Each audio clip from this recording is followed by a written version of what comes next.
Hello everyone, welcome back to my channel unique recipes by Jasmine. আজকে আমি আপনাদেরকে তৈরি করে দেখাবো ডাল দিয়ে লাউ রান্না। তাহলে চলুন আর দেরি না করে এই দারুণ সুস্বাদু রেসিপিটি দেখে আসি। ডাল দিয়ে লাউ রান্না করার জন্য প্রথমেই আমি এখানে নিয়ে নিয়েছি একটি কচি লাউ। আপনারা দেখতেই পাচ্ছেন আমি লাউটাকে কিভাবে কেটেছি। আপনারাও ঠিক এইভাবেই লাউটাকে কেটে নেবেন। এবং নিয়ে নিয়েছি মসুর ডাল। ডালটাকে অবশ্যই ভালোভাবে পরিষ্কার করে নিতে হবে। ডালটাকে পরিষ্কার করার পর একটি পাত্রের ভিতরে আমি ডালের সাথে দিয়ে দিব পরিমাণ মতো পানি। এর সাথে আমি দিয়ে দিব স্বাদ মতো লবণ এবং দিয়ে দিব 1 চা চামচ হলুদের গুঁড়া। হলুদের গুঁড়াটা দেওয়ার পর লবণ ও হলুদটাকে আমি ডালের সাথে একটি খুন্তির সাহায্যে মিশিয়ে নেব। এখন আমি একটি ঢাকনার সাহায্যে ডালটাকে ঢেকে দেব এবং 10 মিনিট ডালটাকে আমি চুলার উপরে রান্না করে নেব। 10 মিনিট পর ঢাকনাটা আমি উঠিয়ে ফেলেছি।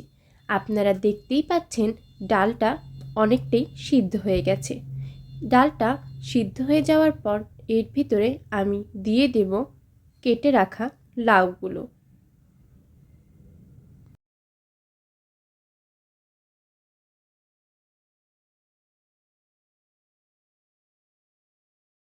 লাউগুলো দেওয়া হয়ে গেলে আমি ঢাকনা দিয়ে লাউটাকে আবার 5 মিনিটের জন্য ঢেকে দেব।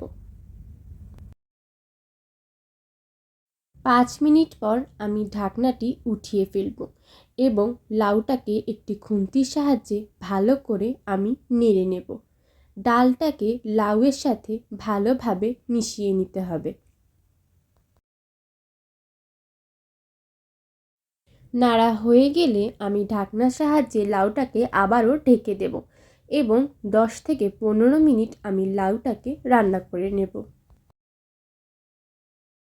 15 মিনিট পর আমি ঢাকনাটি উঠিয়ে ফেলব এবং একটি খুন্তির সাহায্যে লাউ ও ডালটাকে ভালোভাবে নেড়ে নেব। নাড়া হয়ে গেলে আমি এর ভিতরে দিয়ে দিব 10-12টা ফালি করা কাঁচামরিচ।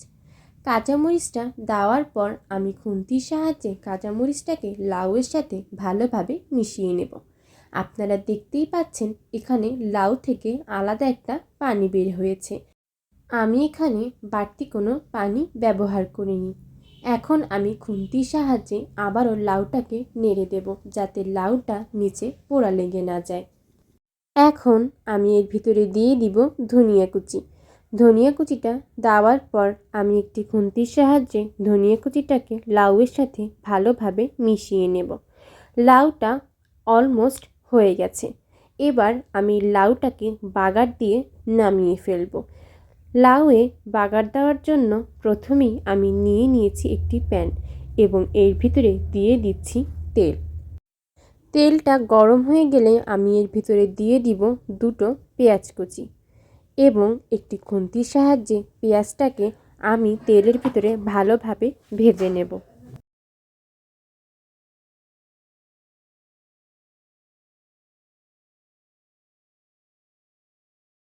পেঁয়াজটা বাদামি রঙের হয়ে এলে আমি পেঁয়াজটাকে লাউয়ের ভিতরে দিয়ে দেব।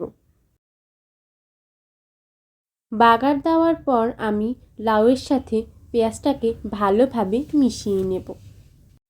তৈরি হয়ে গেল দারুণ স্বাদের ডাল দিয়ে লাউ রান্না। তাহলে আর দেরি কেন, এখনই বানিয়ে ফেলুন এই দারুণ স্বাদের লাউ রান্না। আজ তাহলে এই পর্যন্তই। আবার কোনো একদিন আপনাদের সামনে হাজির হয়ে যাব নতুন কোনো এক রেসিপি নিয়ে। আপনারা যারা এখনও আমার চ্যানেলটি সাবস্ক্রাইব করেননি তারা প্লিজ আমার চ্যানেলটি সাবস্ক্রাইব করে ফেলুন এবং পাশে থাকা বেল আইকনটি ক্লিক করে ফেলুন। ভিডিওটি যদি ভালো লেগে থাকে তাহলে অবশ্যই একটি লাইক দিয়ে যাবেন। আল্লাহ হাফেজ।